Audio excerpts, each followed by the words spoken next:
nós. Precisamos seguir essa mudança, atualizando o conhecimento em grupo para qualificar cada componente do nosso setor. Ele sendo integrador ou fabricantes de soluções para segurança e tecnologias.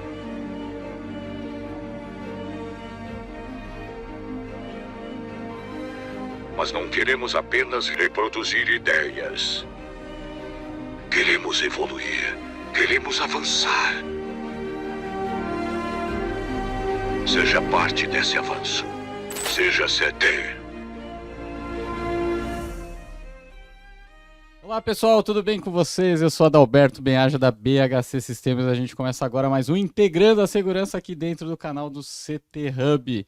Hoje a gente chega ao nosso 110º episódio, 110 episódios do Integrando a Segurança. Sempre uma honra e um prazer ter todos vocês com a gente. Como vocês sabem, o Integrando a Segurança nasceu e segue seu propósito de compartilhar conhecimento dentro do nosso mercado com o objetivo de a gente contribuir com todos, de forma que a gente consiga subir a régua e fazer as pessoas e as empresas do nosso segmento de segurança, de tecnologia, evoluírem e irem cada vez mais longe. E nessa terceira temporada a gente quer cada vez mais contribuir com todos os negócios, com os seus negócios. Então a gente está passando por todos os departamentos de uma empresa, falando sobre os temas e as atividades que permeiam aí as empresas. A gente já falou de vendas, prospecção, falamos de sucesso do cliente, falamos de métricas de vendas, falamos de compras, ficamos bastante tempo falando do departamento de compras, passamos por diversas atividades disso, falamos de pré-vendas já, e hoje a gente quer falar um pouquinho mais sobre a formação de um time de tecnologia, a formação de um time de TI. E aí, para isso, para deixar o papo cada vez melhor ainda e um conteúdo mais rico para vocês, estou aqui hoje com o Antônio Malheiros, que é gerente de tecnologia do Mercado Livre, um grande amigo e parceiro. Ótimo dia, seja muito bem-vindo, Antônio. Obrigado, Alberto. Sabe que eu esperava há muito tempo esse convite, né? Olha isso. Boa. Obrigado pelo convite aí. Legal, muito bom, galera. E vocês que estão aí, não esqueçam das regrinhas de ouro aqui do canal do CT Hub. Senta o dedo nesse like, vamos ajudar o nosso amigo YouTube a entregar esse conteúdo para muito mais pessoas. Pode clicar em compartilhar, então clica lá em compartilhar e manda para qualquer pessoa que você conhece, que acredita que esse assunto vai ser relevante, que eu não tenho dúvida que é para qualquer pessoa. Chama para assistir também. Além de todos os episódios aqui do Integrando ficam salvos aqui dentro do canal do CT Hub. Tem então uma playlist Integrando a Segurança. Lá você tem todos os episódios. Esse daqui vai estar lá também para você poder assistir, reassistir a hora que você quiser. E se você que está chegando agora ainda não é inscrito no canal do CT, se inscreve, ativa todas as notificações, assim sempre que começar um episódio novo você é avisado, e aí só clicar e já cair para dentro para acompanhar sempre o conteúdo que é produzido aqui no nosso canal. A gente chegando em quase 3.000 vídeos aí, bastante conteúdo para a galera poder absorver e colocar de conhecimento para dentro das suas cabeças aí para colocar em prática e todo mundo conseguir cada vez ir mais longe. Bom, hoje é o primeiro Integrando, depois da IFSEC ter divulgado a premiação de Global Top Influencer, então é a primeira vez que eu tenho a chance de estar ao vivo aqui e agradecer todo mundo que de alguma forma votou, mandou energia positiva, torceu, muito obrigado a todos vocês, é uma forma de a gente ver também a força do nosso mercado de segurança e também de nós brasileiros de a gente conseguir ir mais longe. Então, muito obrigado a todos vocês que torceram e acompanharam também. Vamos lá, Antônio, para começar o bate-papo, muitas pessoas aqui que acompanham Integrando são do segmento de segurança, mas também a galera de tecnologia cada vez mais conectada. Esse é o papel do CT Hub. Então, para a galera que eventualmente ainda não te conhece, conta um pouquinho da sua trajetória, onde você está hoje, o que você fez para chegar até onde você está hoje. Compartilhe um pouco com a gente aí. Legal. Primeiro, parabéns aí de novo pelo prêmio. Obrigado. Não sabia que era o primeiro programa depois do prêmio, então parabéns. Você está vendo que a importância, né? A importância, exatamente. Vendo, obrigado. Valoriza mais. Bom, contar um pouquinho da minha carreira, como que eu cheguei até aqui. Acho que quando eu tinha lá para os meus 15, 16 anos, eu comecei a ficar muito curioso, né? Como que a internet funcionava, entrava num site, como que aquilo aparecia. Então, eu comecei a me interessar muito por computação, né? E aí acabei escolhendo a faculdade de TI para fazer. E aí vim para São Paulo para fazer faculdade, na época vim para o Mackenzie, fiz faculdade. Durante a faculdade tive a oportunidade de trabalhar no Itaú, que comecei a conhecer mais de uma grande empresa, como que ela funcionava, as coisas boas e as coisas ali que poderiam ser melhores, talvez. E aí depois tive a oportunidade de trabalhar na Accenture, então com outras tecnologias. Depois tive a oportunidade de trabalhar numa empresa que estava no estágio mais de crescimento, que era a Casa Nova, que depois veio a se tornar a Vertem. E depois tive a oportunidade de trabalhar no Zap Móveis, que depois teve uma fusão com o Viva Real, né, e virou o grupo Zap. Depois o PagSeguro e agora no Mercado Livre, né?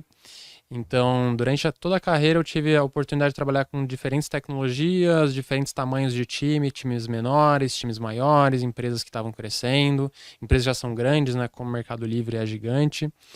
E acho que deu para aprender um pouquinho aí como que funciona essa parte de formação de times e como que são diferentes estágios, né?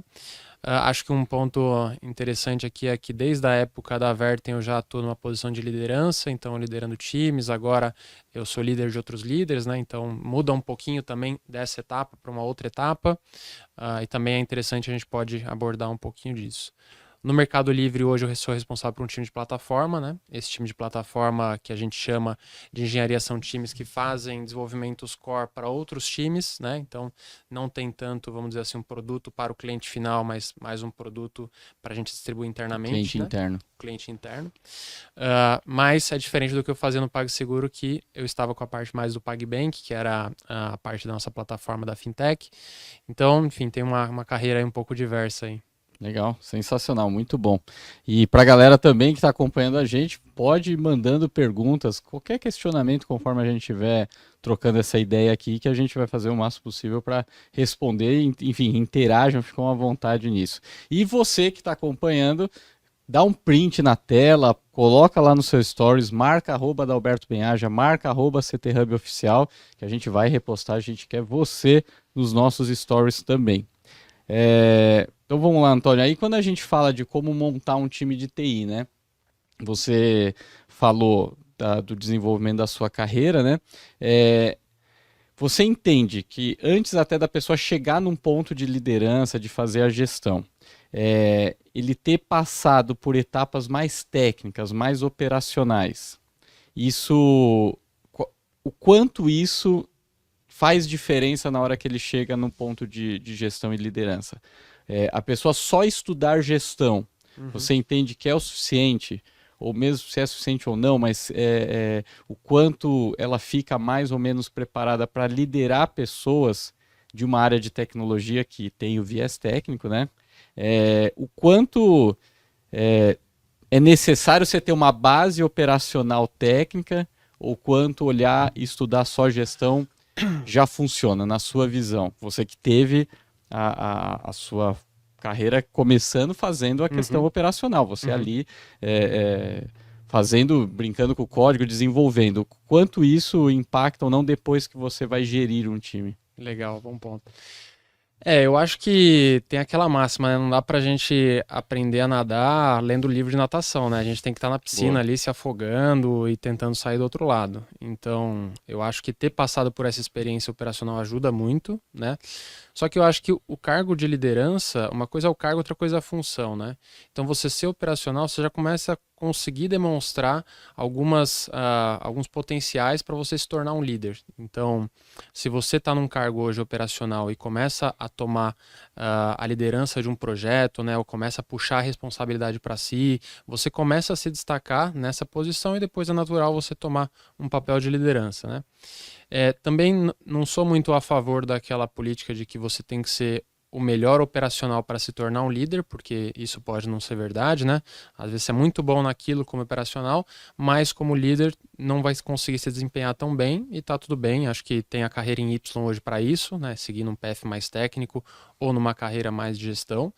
Então, eu acho que tem que ver esses sinais de como você puxa uma coisa para você é proativo, você tem interface com outros times, você tem uma boa comunicação. Então, se você começar a entender esses sinais, né, você acho que essa pessoa aqui poderia experimentar o primeiro passo na liderança.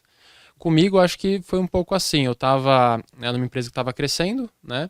E essa empresa foi promovendo algumas pessoas, né? Então, meu gestor foi promovido, abriu um espaço para começar a assumir um projeto, ainda não com cargo, né? Mas só com a função.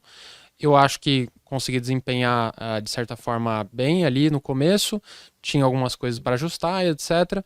Mas aí eu tive a oportunidade de ter o primeiro contato ali como líder, né? Então, acho que não é só você ter uma boa base operacional, mas você conectar com essa questão talvez mais de proatividade, de você puxar a responsabilidade para você. Perfeito, isso faz toda a diferença. A gente fala muito aqui do accountability, né? Que é você chamar as culpas para você, não no sentido pejorativo, mas chamar a responsabilidade e abraçar o problema. Isso é totalmente necessário quando você quer crescer, subir dentro de uma organização e assumir alguma posição de liderança. Você tocou num ponto que eu acho bacana a gente reforçar, que é nessa questão de como surgem as oportunidades. Então, quer dizer, você está ali numa função operacional, a empresa vai crescendo e conforme a empresa vai crescendo, novas posições ou vão sendo criadas, enfim. E aí, no que a pessoa que trabalha do seu lado é promovido, surge um espaço para você ou não, né? Quando a gente traça um paralelo hoje com o que acontece no segmento de segurança, entendo que em TI, tecnologia, isso está acontecendo igual e por isso eu acho o bacana desse bate-papo, a escassez de mão de obra. Uhum. E aí a gente fica num dilema, porque você fica entre ter que sair formando pessoas, mas essa não é uma atividade fácil, só que a empresa está crescendo, aí você, deixa eu promover alguém que já está interno, mas a pessoa de repente não se desenvolve, não busca esse desenvolvimento. Falando assim, hoje, pela sua experiência, por esse caminho que você trilhou, e quem estiver assistindo a gente. Hoje, no segmento de segurança, é muito comum, de repente, o técnico, ele tem uma chance porque a empresa cresceu, ou uma pessoa acabou indo para uma outra oportunidade, fica ali uma chance de ele virar um analista, um coordenador, um gestor, alguma coisa assim. E, às vezes, ele fica se limitando porque ele se limita no conhecimento, porque ele é muito técnico, mas por outro lado ele quer crescer. Uhum. Ele no operacional ele entende que ele não está evoluindo. Uhum. Como que você entende que essas pessoas, o que você pode falar para essas pessoas, cara, o que elas precisam trabalhar dentro delas para elas entenderem de que, cara, o crescimento não vai vir só também porque surgiu novas vagas na empresa. Claro. Porque você tem que buscar ou se jogar ou estar à disposição. O que você tem para falar para essa galera? Eu acho que aí tem um papel muito importante do gestor também, né? Então, se você tiver uma conexão ali com o seu gestor, você também perguntar para ele, puxa, o que está faltando para eu crescer, né? O que a gente pode fazer juntos aqui para dar o próximo passo?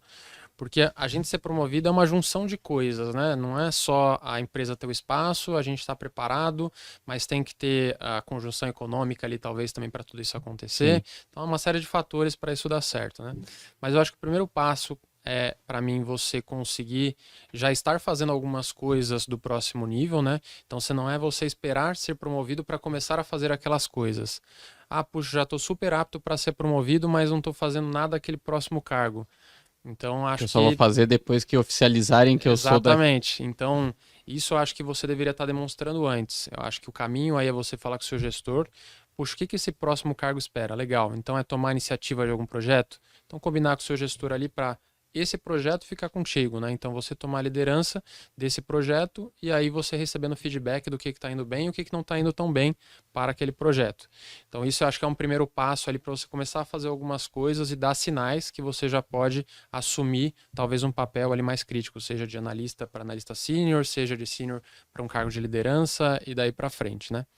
E o outro ponto é também ter um pouco de calma, né? Eu sei que hoje... A galera é muito ansiosa, né? Não só pela geração, mas enfim, pelo mercado tá num momento assim, vamos dizer, mais aquecido, a gente vê muito, puxa, uma pessoa que em 6 meses passou de uma faixa para outra, que podem acontecer exceções, mas é um caso muito difícil, né? Você precisa normalmente de maturação, né? Você precisa de estar um tempo no mercado, passar por experiências para isso ficar na sua bagagem e você começar a ter decisões melhores, etc, né?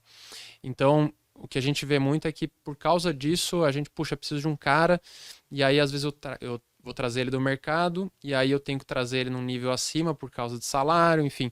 Então, isso é uma coisa que a gente tem que tomar muito cuidado, porque depois desbalanceia até internamente também para você, né? Então, acho que esses são os pontos. Esse é um desafio gigantesco.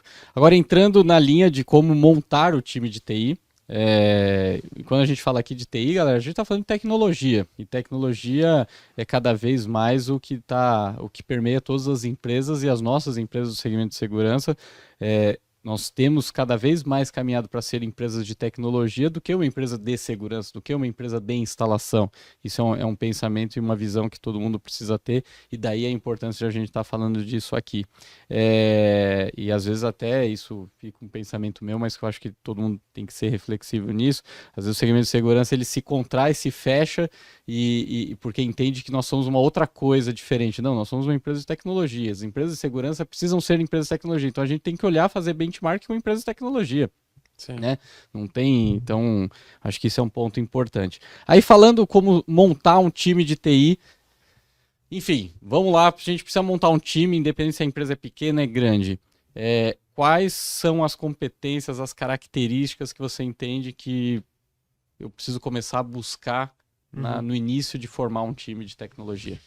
Legal, aí acho que tem várias questões que a gente tem que tirar uma ambiguidade, né? Que depende muito de cada cenário, de cada empresa e cada momento, né? Isso vai variar muito. Então, primeira coisa que acho que tem que ter muito claro qual que vai ser o tamanho desse time, né? Então, se a gente está falando de um time de 4 pessoas, de um time de 6 pessoas, o ideal que a gente fala é que um time não deveria ter mais do que 8 pessoas, 7, 8 pessoas já é um tamanho grande para um time. E por quê? Tem a máxima do Bezos, que é 2 pizzas para um time, né, para alimentar um time, mas Legal. A verdade é que a complexidade aumenta na comunicação. Quando você tem 2 pessoas dentro de um time, você tem talvez 4 ou 5, 6 elos de comunicação ali entre os pares e as possibilidades de comunicação.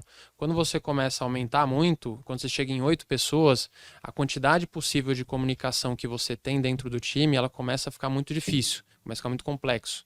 Então, um time de 12 pessoas é super difícil, ele está super alinhado. Talvez seja melhor você ter 2 times de 6 pessoas, né? Mesmo que os times façam as mesmas atividades?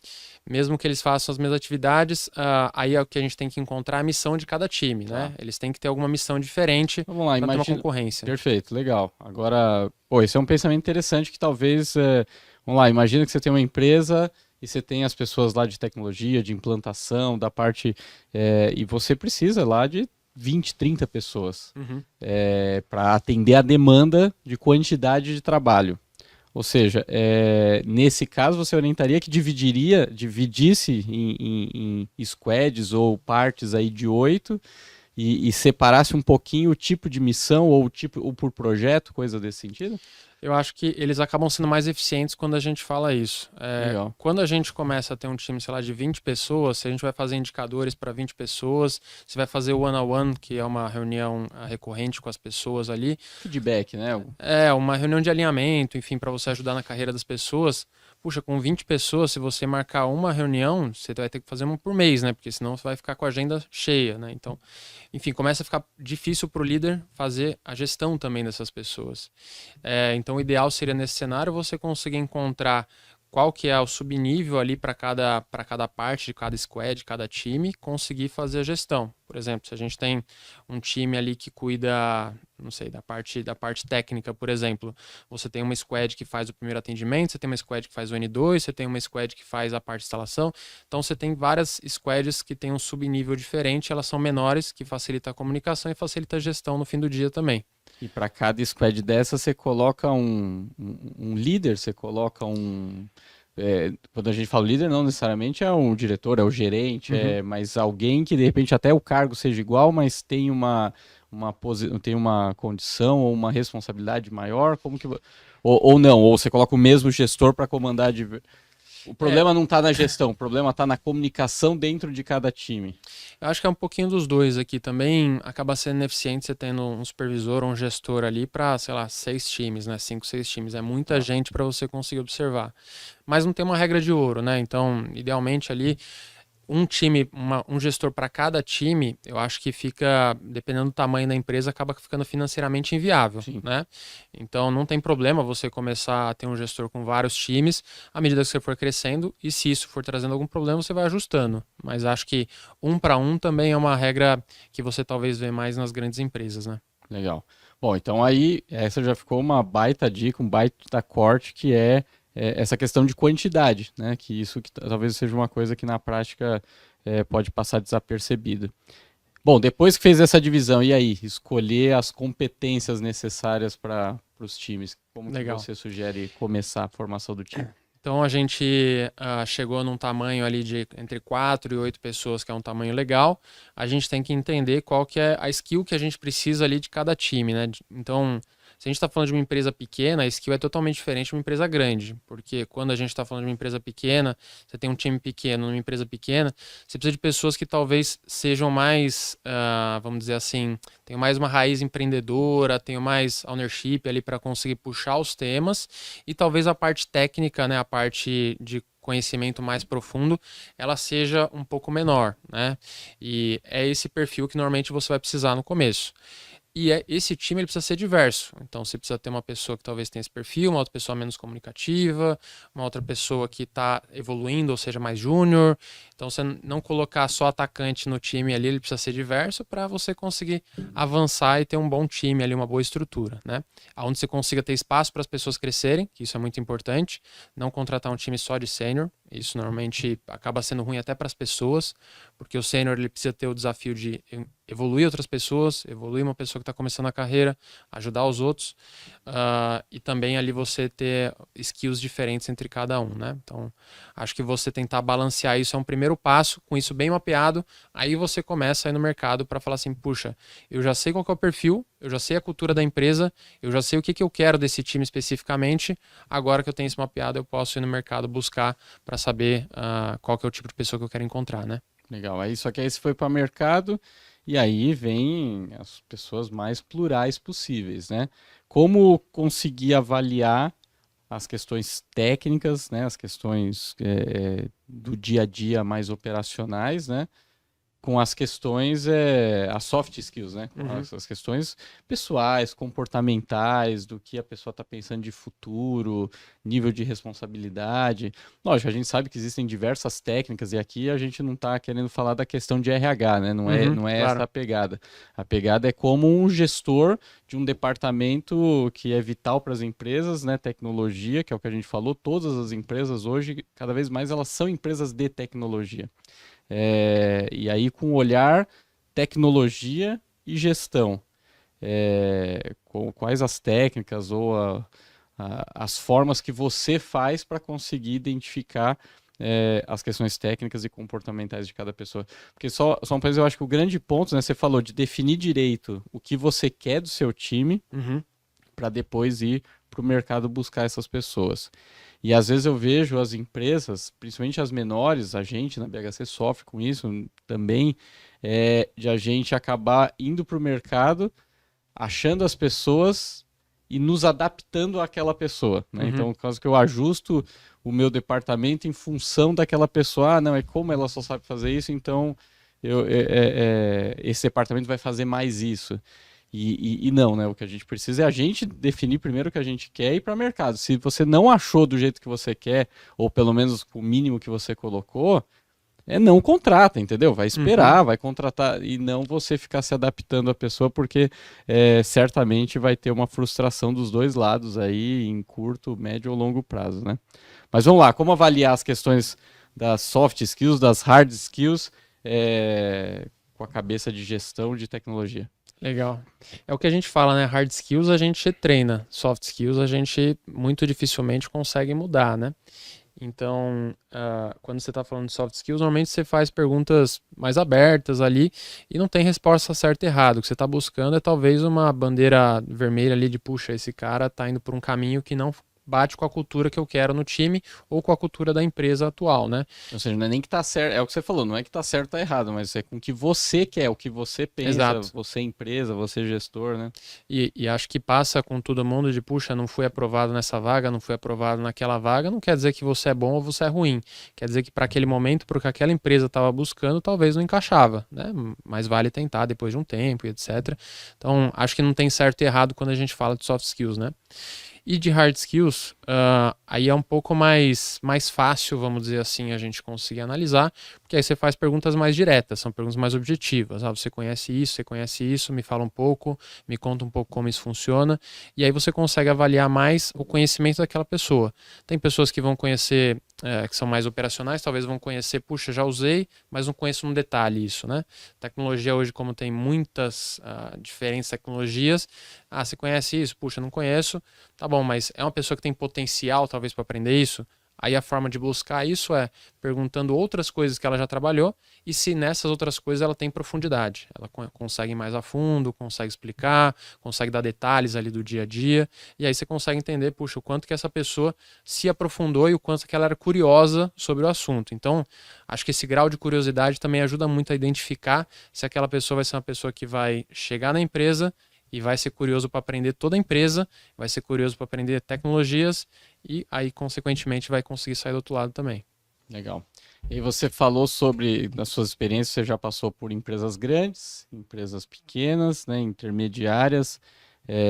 Qual a diferença de você montar um time dentro desses dois tamanhos essas estruturas diferentes, né? Uhum. Com estruturas em termos de quantidade de pessoas, em quantidade de estrutura física, ambiente e também de budget, né? De orçamento. Sim, sim. Eu acho que quando a gente fala de empresas pequenas, é comum você, em tecnologia, você ter um salário talvez menos atrativo, mas você consegue colocar uma questão de stock options, que está muito hoje em dia no mercado, aí você consegue também comprar a pessoa pelo desafio do crescimento, né? Porque é normal quando você está em uma empresa menor, ela tem uma aposta de crescimento, ela provavelmente em 2 anos vai duplicar o tamanho, e quem tiver ali desde o começo, conhecer como funciona, é uma pessoa que está apostando junto com a empresa, ela vai crescer junto com a empresa, né?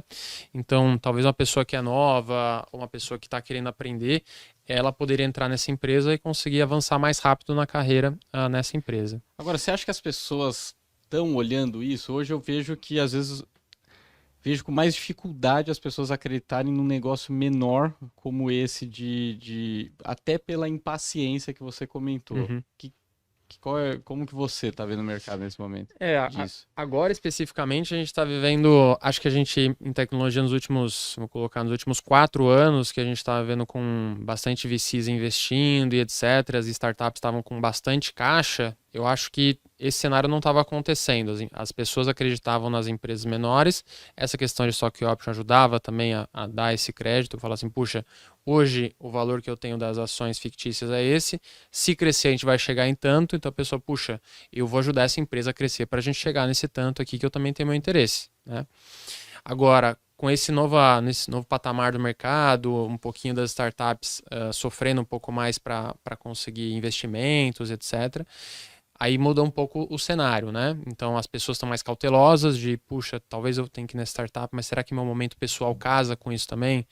Então, acho que tá sendo mais analisado agora, mas nos últimos 4 anos eu não via. Mas isso numa empresa, talvez, como você falou, uma startup, que tem uma escala de crescimento mais acelerada, e a gente vai entrar um pouquinho mais nisso. Eu digo até numa empresa de economia tradicional, eu vejo às vezes a empresa menor tendo mais dificuldade. Aí, talvez, esse é o ponto que você pode dar de dica para a galera aqui. Como uma empresa menor, você falou da questão stock option, você falou de vender o sonho grande, que mais que uma empresa menor, de estrutura menor, consegue fazer para ser atrativa para um talento? Acho que tem um livro muito legal do Simon Sinek, que é Comece pelo Porquê, né? Onde ele fala exatamente sobre isso de como você fala onde que você quer chegar, como que você passa a sua visão também onde você quer chegar. Se você consegue fazer isso bem, não só para aquela pessoa, mas para o mercado em geral, eu acho que isso começa a criar uma atratividade da sua empresa e daquela posição para a pessoa também. Então, se você hoje, por exemplo, é pequeno, mas se você tem um sonho de ser maior, etc., e conseguir mostrar isso de uma forma clara para a pessoa que você está entrevistando, eu acho que ela provavelmente vai conseguir apostar ali em você também nesse sonho junto contigo. Então acho que é começar vendendo o porquê ali, e não só fazendo um bate-papo de entrevista, pergunta A, a pessoa responde B, pergunta...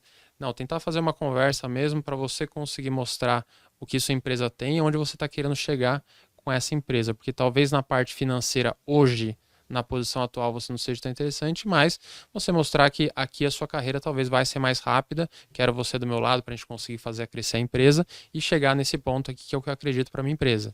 Então acho que nisso, se você conseguir vender bem, você vai conseguir trazer boas pessoas. Legal. A gente volta daqui a pouquinho na questão startups, né? Agora, eu queria falar um pouquinho, a gente montou o time, como a gente fazer a gestão desses times, né, do time de tecnologia. Você falou sobre conseguir atrair essas pessoas para vir trabalhar com você.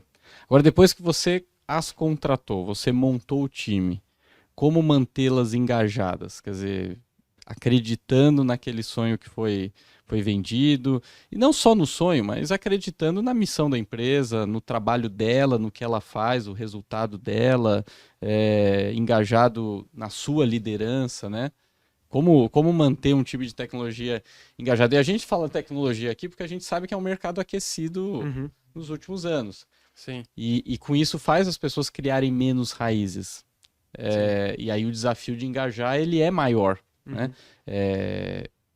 E aí, como tentar vencer um pouco esse desafio? Ou pelo menos mitigar esses riscos, né? Olha, eu acredito que tem 3 fatores bem fortes para a gente manter um time engajado, né? O primeiro, você conseguir conhecer as pessoas do seu time, ter alguma conexão com elas, né? Então, você, nesse one-on-one, ou fazer algum off-site e ir para fora do escritório durante algum tempo, enfim, você se conectar com as pessoas de alguma forma, eu acho que esse é um valor super importante. Porque senão a pessoa sai de um emprego, vai para outro, não tem nenhuma conexão, né? Ela vai porque... Beleza, aqui ela não se identificou, aqui ela não tinha nenhuma conexão, ela foi para outro emprego. Então, criar essa conexão é muito importante. O segundo ponto, para mim, é as pessoas se sentirem valorizadas onde elas estão, né? Então, se você tem uma pessoa no time que estava esperando um reconhecimento, estava esperando crescer, talvez você não identificou essa expectativa, ela não deixou clara, puxa, em algum momento ela vai sair porque ela não se sentiu valorizada, né? Você não deu feedback, talvez, o que estava faltando, você não acompanhou para falar o que estava faltando, então a pessoa, enfim, naturalmente vai procurar alguma outra coisa. E o terceiro ponto, para mim, é que ela se sente também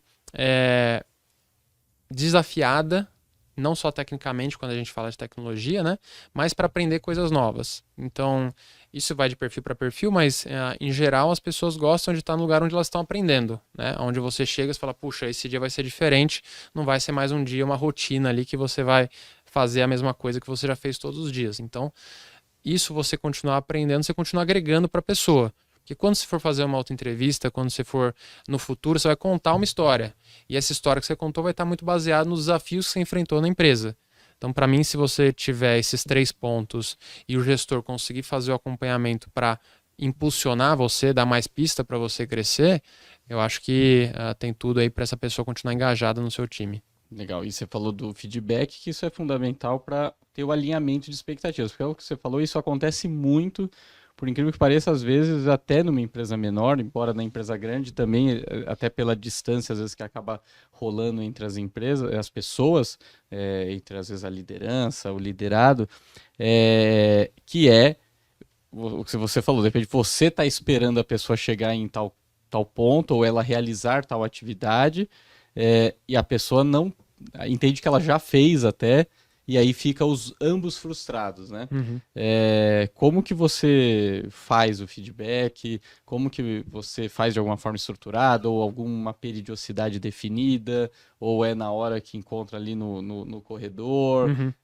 Como que você faz esse alinhamento? Lógico, assim, a gente não tá falando daqueles acontecimentos, aquele negócio na semana aconteceu um problema. Aí beleza, você vai lá, vai sentar, vai conversar e tal.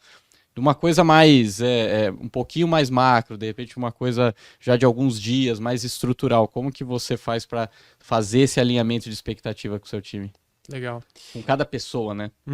Eu acho que tem dois momentos fundamentais, né? O primeiro é quando você começa a conhecer essa pessoa, você define metas claras, né?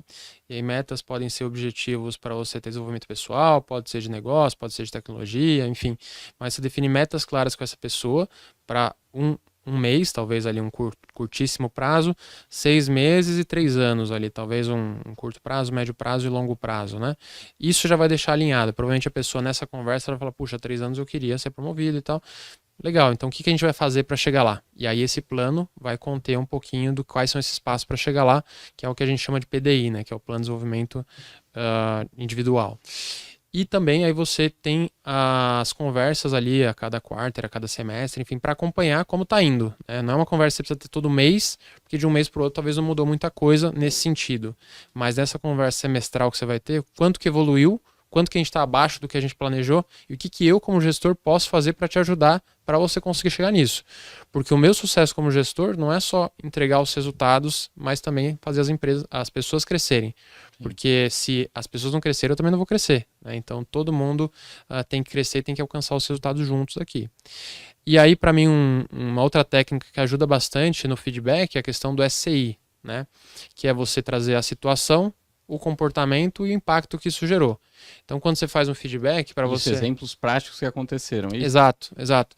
Então, se você chegar e falar assim, puxa, acho que você fez uma coisa errada, enfim, mas com aquele negócio vago, mas o que eu posso melhorar? Qual foi a situação? Qual que era o comportamento que você esperava de mim? O que eu fiz? Né? Então, o SCI ele ajuda a trazer um pouquinho mais bem formatado com a situação, qual que foi o comportamento e qual foi o impacto que gerou em mim e qual que era a minha expectativa como gestor, qual que era a diferença disso, né? Então, acho que essa é uma técnica que ajuda bastante também. Legal. E aí, é claro que para isso dar certo, as pessoas precisam estar preparadas e afim disso, de topar discutir uma situação que às vezes não é confortável, né? Sim. Mas a evolução, o crescimento, ela só vem no desconforto, né? Exatamente. Eu nunca vi ninguém evoluir com tapinha nas costas, né? Tipo, não é nessa hora que você evolui. Tapinha nas costas é depois que você já evoluiu, só que para evoluir você precisou ter passado algum perrengue, ter que ter engolido a seco alguma coisa, ter que ter topado aceitar que você errou, topado tratar o seu erro, buscar o aprendizado, esse tipo de coisa, não de forma pejorativa. Eu acho só nesse ponto que a tarefa do gestor é saber quando ter essa conversa, né, para saber se a pessoa está no melhor dia, talvez, para ter essa conversa, e ter a conversa difícil, né? A tarefa do gestor não é só ter a conversa fácil, só parabenizar, só... Eu acho que até o inverso, o gestor é o que mais vai ter as conversas difíceis, né? Sim, exatamente. Então, a pessoa tem que estar preparada emocionalmente para dar esse recado e acho que tem que dar de forma respeitosa, né? Se você está de forma respeitosa, enfim, não tem nenhum problema, e aí a pessoa pode encarar ali como uma oportunidade, ou pode falar, puxa, não faz sentido, e tudo bem. Acho que a pessoa tem que fazer essa reflexão depois. No momento é tentar absorver o recado, tirar as dúvidas e depois refletir ali se faz sentido ou não. Perfeito. E indicadores? Medir time de tecnologia, medir time operacional, quais são os indicadores que você mais usa, ou quais você recomenda? Como são as formas de analisar que, cara, pô, o time tá indo bem, aquela pessoa tá indo bem? Nesse ponto que eu comentei das metas, tem alguns indicadores que a gente tem que criar ali juntos, né? Então, indicadores de desenvolvimento pessoal, indicadores de desenvolvimento talvez mais que impactem ao business ali da empresa, né? Quando a gente fala de desenvolvimento pessoal, né, individual ali, puxa, se você está num trabalho que você precisa aprender a tecnologia X, acho que isso já pode ser um primeiro objetivo para você. Se você quer ter um cargo de liderança em 3 anos, então a gente pode colocar um objetivo de em 6 meses você tomar a liderança de um projeto. E esse projeto ele tem que ter um indicador XYZ para a gente ver se você conseguiu atingir. Então é você entender muito o que a pessoa está buscando, né? Conectar isso com o que a empresa precisa e você traduzir isso em indicadores. Acho que não tem uma fórmula mágica, mas é com base nesses exemplos aí que eu tento traçar. Legal. Ótimo. E aí você falou de manter seu time atualizado. Tecnologia assim como todos os departamentos, todos os cargos, as coisas evoluem cada vez mais rápido e a gente precisa buscar conhecimento a todo momento, né? Você sempre fala que talvez o maior erro que um ser humano pode cometer é algum dia parar de estudar, né? Hoje você não tem mais a opção se eu quero ou não estudar. Você tem que estudar e a vida toda, não tem mais como não ser assim. E aí a tecnologia você ainda tem o incremento de um software novo, é uma ferramenta nova, é algo que não existia completamente, é inteligência artificial, enfim, é metaverso agora. Enfim, um monte de loucuras que cada hora é uma novidade e as pessoas precisam estar atualizadas nisso. A gente falou, ok, de todas as skills que a pessoa tá a fim de aprender, correr atrás, se jogar, ter desafio, ter accountability. Mas como manter um time atualizado? Qual é o papel do gestor nisso? Porque não dá para você enfiar conhecimento goela abaixo da pessoa. Sim, claro. Mas óbvio que o gestor também tem suas responsabilidades. Mas olhando tanto do lado de gestor, quanto se colocando no lugar do seu time, como você entende que é uma forma de ficar mais fácil, ou pelo menos acontecer de forma satisfatória, a questão de se manter atualizado nas tecnologias, nas boas práticas, nos novos produtos? Eu acho que vou trazer para um outro lado da resposta aqui. Acho que o maior desafio que a gente tem hoje é foco, né? A gente conseguir focar em realmente o que vai trazer o valor que a gente espera no longo prazo, né? Então, se a gente parar para estudar cada tecnologia ou parar para estudar cada coisa nova que sai, Não é lugar nenhum. a gente vai conhecer muito superficialmente muita coisa, né? E é legal para você talvez comentar que você conhece, mas quando você for se aprofundar como funciona e tal, você não vai conhecer, né? Então, eu acho que vale mais a pena você conseguir traçar um backlog de coisas ali, uma lista de coisas que você tem que fazer, que você tem que aprender, e aí cada um tem uma forma, né? Tem gente que aprende mais vendo vídeo, tem a gente que aprende mais fazendo, mas é você ter uma lista ali de coisas que você quer aprender, seja do seu trabalho, ou seja que você, puxa, legal, e essa lista tem uma prioridade, né? Então, eu tenho que aprender coisa A por causa do trabalho, eu quero aprender coisa B pelo meu motivo pessoal, enfim, e aí você faz essa lista e vai aprendendo, né? E aí você conta com o input do seu gestor ali para falar, puxa, eu acho que talvez isso você precisa se desenvolver, essa tecnologia você precisa aprender que você ainda não tem na caixa de ferramentas. Legal, você coloca no seu backlog, talvez prioriza sobre outras coisas, mas que você tenha essa lista para você conseguir ter uma prioridade e não cair na tentação de, puxa, você é o metaverso agora, legal, vou estudar metaverso. Blockchain, criptomoeda. Puxa, se você for querer saber tudo de tudo, você não vai conseguir. É impossível. Se o HD tem um espaço limitado. Dizem que a única chance que você tem de saber, de conseguir fazer tudo, é fazendo tudo muito mal feito, né? Exato. Então você tem que querer se especializar em alguma coisa. Então, se você quiser ser o especialista em criptomoedas, legal. Coloca na sua lista de itens estudar sobre isso. Mas você não vai conhecer sobre isso, sobre metaverso, sobre 300 coisas bem, né? Então você tem que ter foco. Acho que para mim essa é a palavra-chave na hora de definir as metas. Legal, e o gestor tem o papel de conseguir dar só essa direcionada de ajudá-lo, o time, a pessoa a manter o foco ali. Exato. Mas essa questão de foco é fundamental porque também entra com o que a gente falou de ansiedade, né? As pessoas hoje rapidamente desistem das coisas e foco tem a ver com resiliência, tem a ver com você ser persistente, né? Resultado não vem tão rápido assim e esse é um ponto importante, a questão de foco. A gente está caminhando para o final do nosso bate-papo e aí a gente lá no meio falou sobre as empresas menores, tecnologia e aí vem startup, né? Não que startup seja empresa menor e nem que obrigatoriamente seja de tecnologia, mas normalmente a startup ela precisa ter a tecnologia para ela buscar a escala do negócio.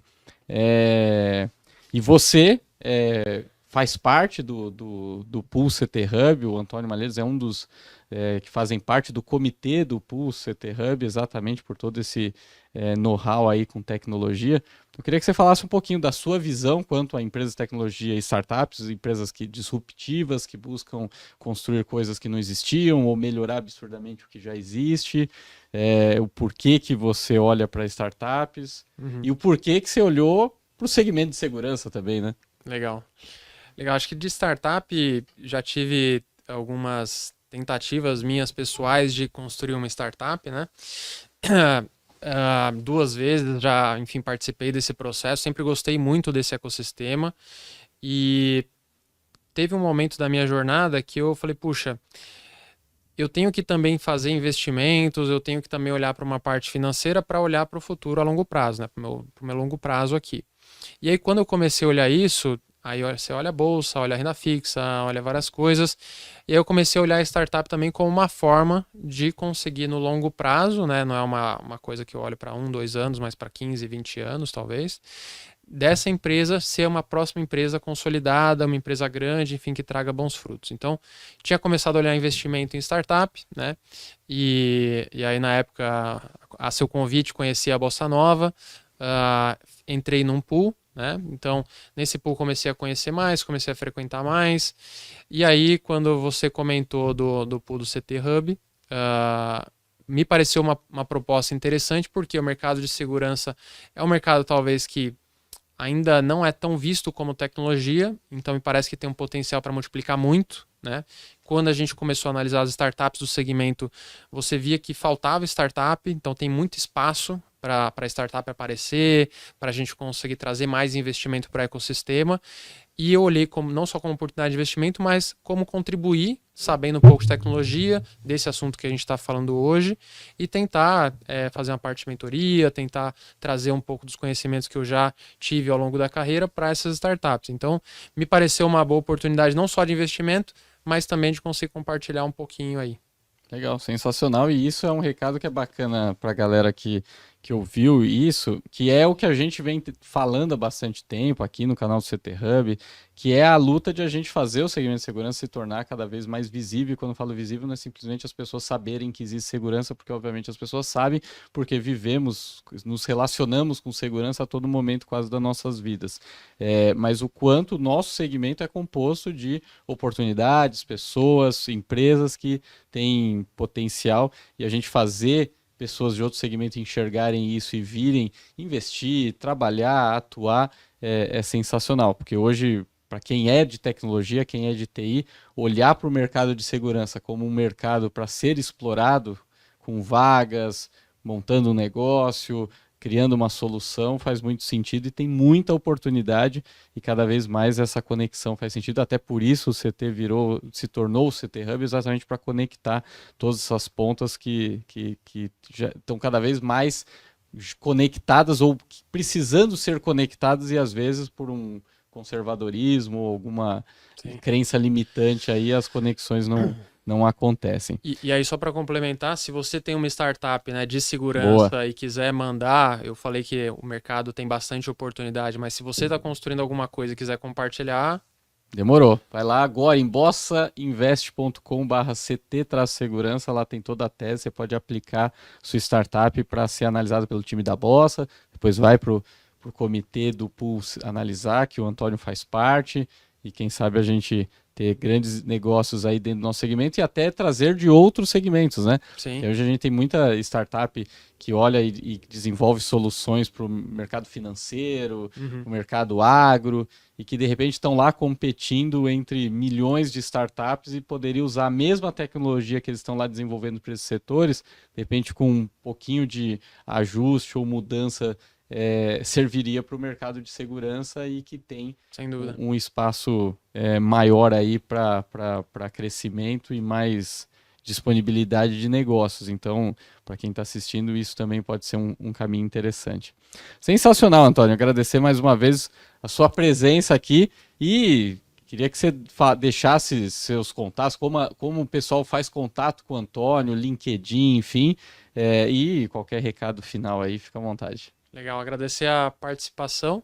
O melhor meio de me contactar acho que é LinkedIn. Hoje Instagram acaba sendo um pouco mais difícil, mas o LinkedIn é Antônio-Malheiros. Então, se quiserem me adicionar lá, entrar em contato, pedir alguma dica, mentoria, enfim, estou à disposição. E no mais é isso. Obrigado aí pelo tempo de todo mundo que acompanhou também. Legal, sensacional. Galera, obrigado a todos vocês que estão assistindo, que acompanharam, passaram por aqui pelo chat. Fica aqui gravado na playlist do Integrando esse episódio, foi sensacional, ótimas. Eu aprendi bastante aqui hoje e você pode compartilhar, mandar para qualquer pessoa que você acha relevante assistir esse conteúdo. Lembrando, toda quarta-feira, 8 horas da manhã, aqui no canal do CT Hub, tem Integrando a Segurança. Valeu, galera, até semana que vem. Um abraço. Valeu, obrigado. Tchau, tchau.